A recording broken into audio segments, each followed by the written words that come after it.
Okay, let's jump right into this deep dive. We're tackling Psalms 49 today, Right, a really fascinating chapter. and our mission really is to unpack this central question it throws out there. Which is? Basically, why should we fear, when we're surrounded by people who seem to trust only in their riches and boast about them? It's a powerful question.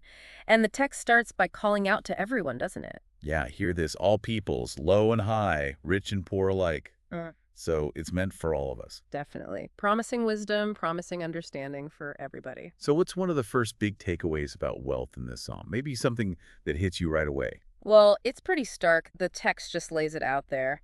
Wealth has absolutely zero power against death. Zero power. None. Yeah. It says, no man can redeem the life of another or give to God a ransom for him. The price is just too high. So all that money, it can't buy you more time, can't stop the inevitable decay. Exactly. That's the point.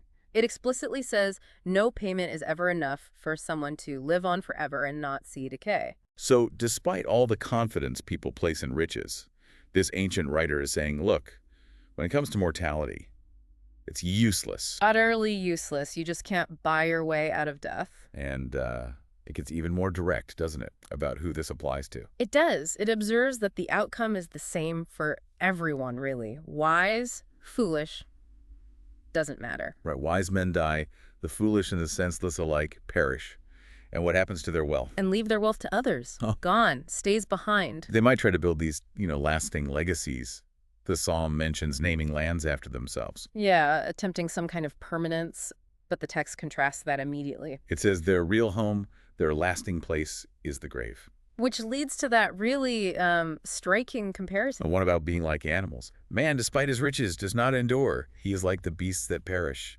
That sounds quite harsh. It is harsh, but it's making a specific point, I think. It's about where your trust lies. The text says, this is the fate of those who trust in themselves, meaning those who rely only on their wealth, their own power. So, like animals led to slaughter, their path ends at the grave, consumed by death, with nothing lasting tied to all that stuff they owned. Pretty much. That's the imagery.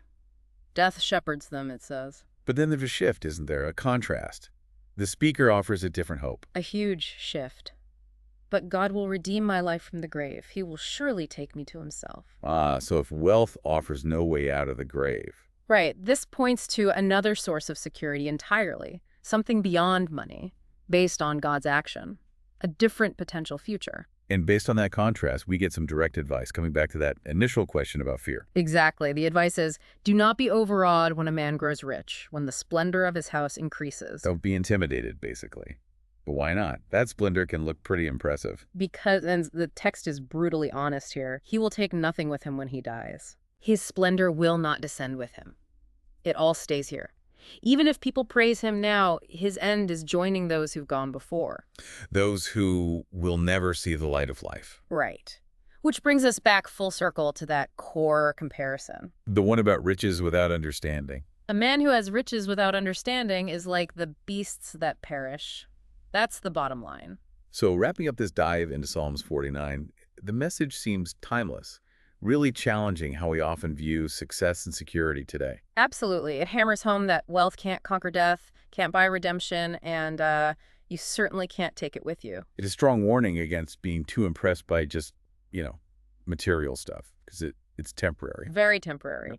And the contrast couldn't be clearer. Trusting only in riches without what the song calls understanding leads to an end like the animals that perish. But there's this other path, hinted at hope for redemption, for something beyond the grave, based on trusting God. Right. Which leaves us, and you listening, with something pretty deep to think about. What exactly is that understanding the psalmist talks about? That quality that separates someone from just perishing like an animal, even if they're rich. And how does that understanding provide a value that, unlike wealth, might actually endure? What does this text suggest is the ultimate fork in the road, depending entirely on where you place your trust?